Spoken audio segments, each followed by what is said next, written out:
Salut à tous, c'est Axel de testmobile.fr. Aujourd'hui, je vais vous présenter la mise à jour 4.2.2 sur le HTC One qui est là maintenant déployée en France et un petit peu partout dans le monde.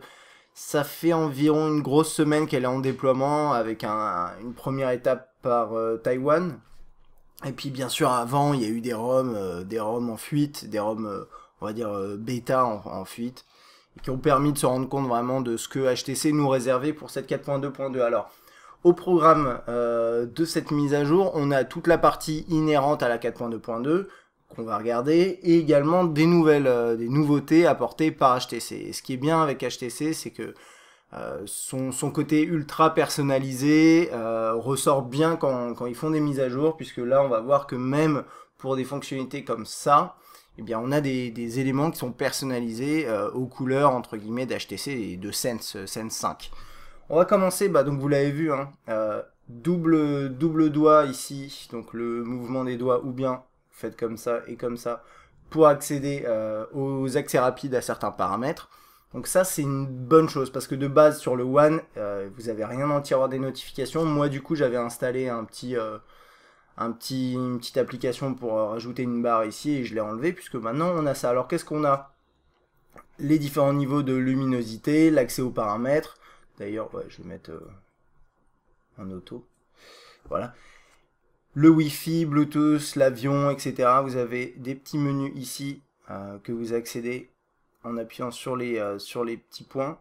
Je sais plus si un accès, non, un appui prolongé, ça fonctionne pas. Ça c'est dommage parce que je trouve ça bien, mais bon, ça marche quand même très très bien. Qu'est-ce qu'on a d'autre? Bluetooth, mode avion, économie d'énergie, capture d'écran. Prenez une capture d'écran et vous l'avez ici. Et puis ensuite, bien sûr, vous avez, hop, si je la ressors, voilà, les options de partage, ce genre de choses.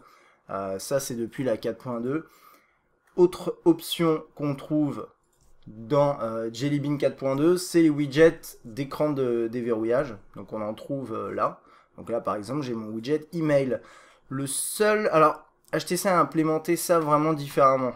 Normalement c'est pas comme ça que c'est fait. Enfin vous allez voir.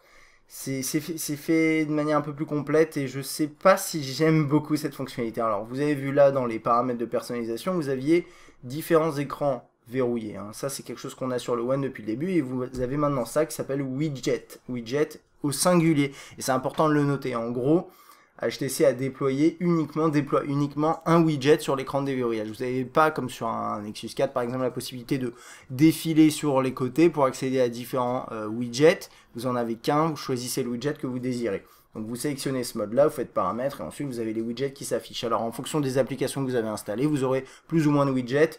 Par défaut, normalement, vous avez juste Gmail, Google Now et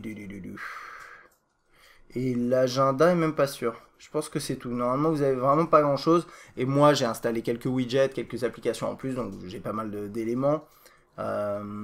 Donc, c'est bien de l'avoir, mais c'est dommage de ne pas avoir la possibilité d'avoir plusieurs widgets. Je sais pas, là vous avez vu pour Gmail ce que ça donne. Je vais mettre, j'en sais rien, Google Now. Voilà, toc. Bon, apparemment, il est pas je l'utilise pas beaucoup. Il y a un truc à savoir aussi, c'est que du coup, pour déverrouiller l'écran, je trouve que c'est un peu moins facile avec les systèmes de widgets, parce que quand vous défilez ici, vous avez ça qui s'affiche, ça, c'est pas possible de déverrouiller comme ça parce que vous avez le widget. Du coup, il faut vraiment prendre l'heure et le glisser vers le haut. Bon, voilà, c'est un détail, mais bon, moi, je pense pas, par exemple, à mettre en place ce système-là en permanence sur mon terminal. Ensuite, toujours inhérent à la 4.2, vous avez ça, je crois que c'est dans l'affichage, écran de veille interactif, donc c'est ce qu'on appelle Daydream dans la 4.2, donc avec, c'est l'écran de veille tout simplement. Tant que je suis là-dedans, je vais vous parler d'autre chose. C'est une implémentation qui a été faite sur le bouton accueil et qui est vraiment bien, c'est malin. En gros, de base, ça fonctionne comme ça. Vous faites glisser vers le haut, ou pour accéder à Google Now, normalement c'est ça, voilà. Et normalement, appui prolongé, et ça me lance aussi Google Now. Ça, c'est l'implémentation de base, c'est Google Now ici.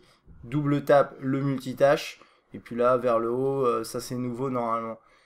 Mais ce qui est sympa, c'est que vous avez également maintenant la possibilité de choisir alors vous n'avez pas vu l'option, je vais vous la remettre. Et faites glisser vers le haut pour accéder à Google Now, appuyez, ouais, c'est trop, en français on a trop de mots pour dire les choses, mais en gros, je fais comme ça pour Google+, Google Now, je reste appuyé pour le menu, et vous allez le voir là c'est pas implémenté, et là double tap pour le multitâche. Alors pour le menu, ça va être par exemple l'application Twitter, hop, je suis là-dedans, je reste appuyé, et j'ai le menu qui s'affiche. Et ça, c'est vraiment bien pour certaines applications, notamment Facebook, où vous aviez une barre noire en bas pour pouvoir afficher le menu. Et ça, c'est, voilà, maintenant vous faites un appui prolongé sur le bouton d'accueil, et vous accédez au menu, et ça permet de reprendre un petit peu ce petit espace qui est en bas, qui était utilisé par d'autres choses. Donc, il y a pas mal d'applications qui ne le font, qui ont leur système de menu intégré comme ça, tel que Google le demande, mais il y en a d'autres où c'est pas le cas, et du coup vous aviez la barre, et ça c'est vraiment une belle addition, on va dire. Alors, quoi d'autre? Ensuite, on a un petit détail que j'ai remarqué, par exemple vous, j'essaye de trouver un écran vide, non c'est pas grave, je vais enlever ça.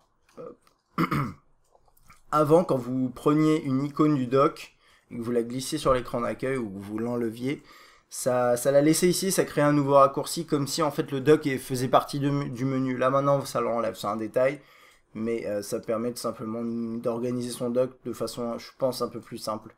Voilà, c'est bien fait maintenant, ça fonctionne normalement, j'ai envie de dire. Il y a autre chose que vous avez peut-être remarqué là-haut, c'est l'ajout des voilà, juste ici, du pourcentage de consommation, enfin de batterie, d'autonomie, dans le tiroir des notifications, dans la barre d'état là-haut, et ça se personnalise dans, ici, alimentation, et ensuite vous cochez ça, voilà. Afficher le pourcentage batterie, afficher le pourcentage de batterie dans la barre d'état. Donc ça c'est pratique, c'est un petit truc, mais c'est vraiment pratique. Autre chose, je sais pas si je vais pouvoir y accéder comme ça, je crois que non. Non, ça c'est pas comme ça, donc on va y aller par ici, personnaliser fond d'écran. Maintenant vous avez photo de l'ordinateur, et donc ça vous permet de vous synchroniser avec HTC First, je crois que ça s'appelle HTC First, on va voir ça tout de suite.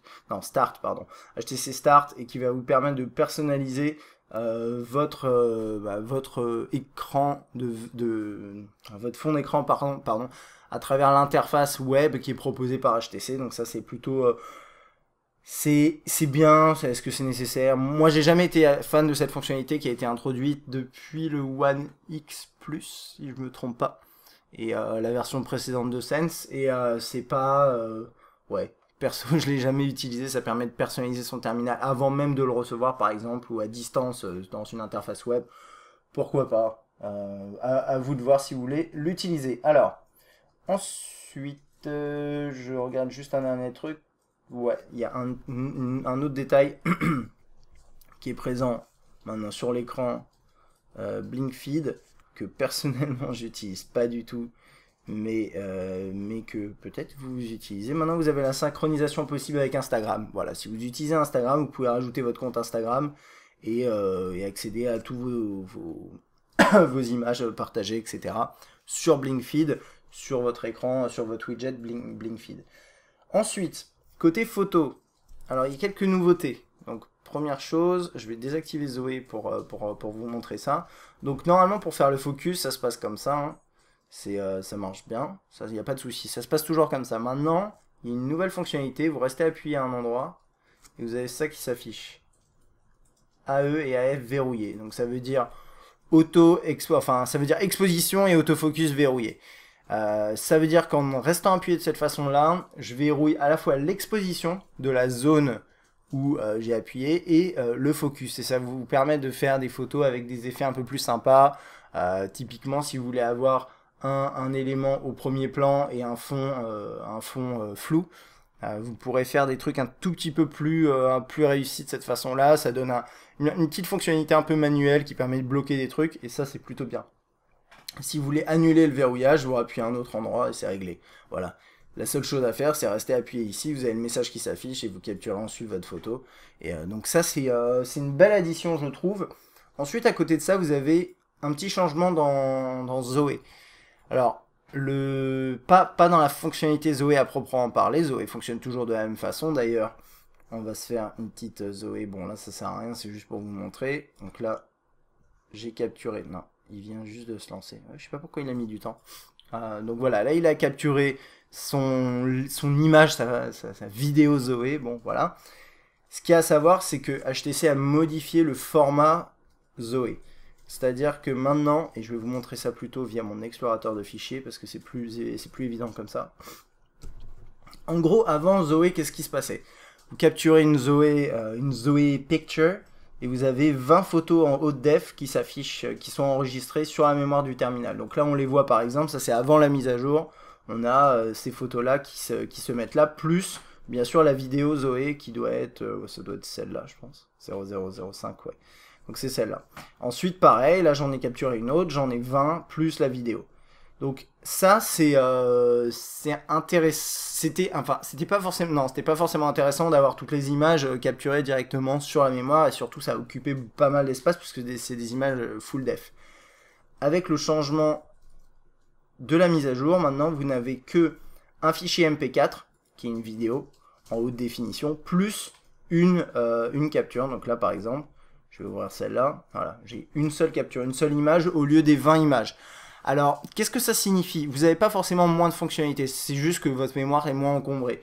Vous avez toujours la vidéo et cette image-là, si vous avez envie de les prendre directement dans la mémoire. Mais il y a un truc à savoir, c'est que si vous êtes dans l'appareil photo, que vous ouvrez votre Zoé, voilà, bah, vous vous déplacez à l'endroit que vous souhaitez et vous pouvez toujours enregistrer le moment que vous voulez et ça sortira une image. Donc moi je pense que ça c'est bien, c'est vraiment, ça va vous faire économiser de la mémoire, c'est plus propre. Donc beau changement on va dire. Autre chose dans la galerie, un petit peu moins, ça c'était un petit peu technique entre guillemets, il y a plein de gens qui vont pas faire attention. Mais si par exemple, dans tout ce qui est gestion des événements, donc tout ce qui est événements, ce qu'ils appellent Zoe Highlights, Video Highlights, vous savez, ces vidéos qui assemblent les images, quelques parties des vidéos, etc. avec une musique de fond. Vous avez 6 nouveaux thèmes. Alors 6 nouveaux thèmes, c'est ceux qui sont sur la droite. Donc là vous avez Lilyton, Promenade, Boulevard, Gotham, Hammerville, Atlantis, Islandia, et je crois que c'est tout. 1, 2, 3, 4, 5, 6, ouais c'est ça. Donc moi j'utilise pas trop cette fonctionnalité, mais je trouve que quand même les thèmes sont bien réussis. On va les regarder très rapidement, je vais mettre un peu de son. Bon là les photos sont pas intéressantes. Hein. Voilà.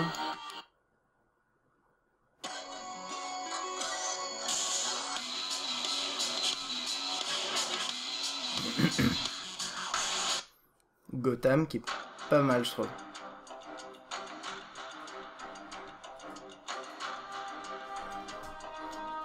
Là si vous avez des belles photos, des belles vidéos, ça peut bien rendre. Je pense avec Gotham. Boulevard, ok, on va voir ça vite fait.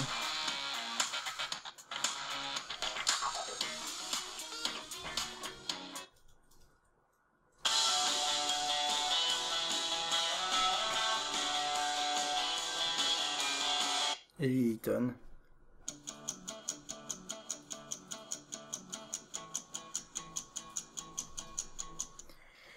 Ok, voilà, et maintenant du coup vous avez quand même une belle quantité de thèmes que vous pouvez implémenter dans vos highlights. Donc ça c'est pas mal du tout, je trouve que c'est réussi.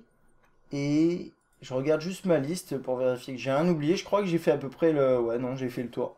J'ai fait le tour de cette mise à jour sur le HTC One. Alors un dernier truc, côté fluidité, performance, etc. Franchement ça marche toujours aussi bien. J'ai remarqué quelques petits éléments, quelques petites transitions peut-être un tout petit peu plus fluides, notamment quand on passe voilà du menu principal à l'accueil, mais c'est peut-être juste dans ma tête, hein, je ne sais pas. Je pense il y a quand même toujours des optimisations logicielles quand ils font ces mises à jour, et peut-être que vous allez le ressentir. Moi, dans tous les cas, mon HTC One, il est tout aussi fluide qu'avant, et il est toujours aussi bien. Là, avec cette mise à jour, il est même mieux, logiquement. Et côté autonomie, j'ai pour l'instant rien constaté, que ce soit positif ou négatif. et performance, benchmark, etc. J'ai pas vraiment fait les essais. Peut-être que ça change quoi, enfin je sais pas si ça change quoi que ce soit, mais à la limite c'est pas ce qui était important pour cette vidéo, c'était vraiment de vous montrer les différents changements que vous allez pouvoir constater quand vous allez manipuler votre terminal. Donc voilà, ça c'était pour ma présentation de la mise à jour 4.2.2 qui est disponible dès maintenant sur les HTC One nu, a priori sur certains liés aux opérateurs aussi, sinon il faudra attendre quelques jours ou voire quelques semaines parfois. Et j'espère que cette vidéo vous a plu et moi je vous dis à bientôt.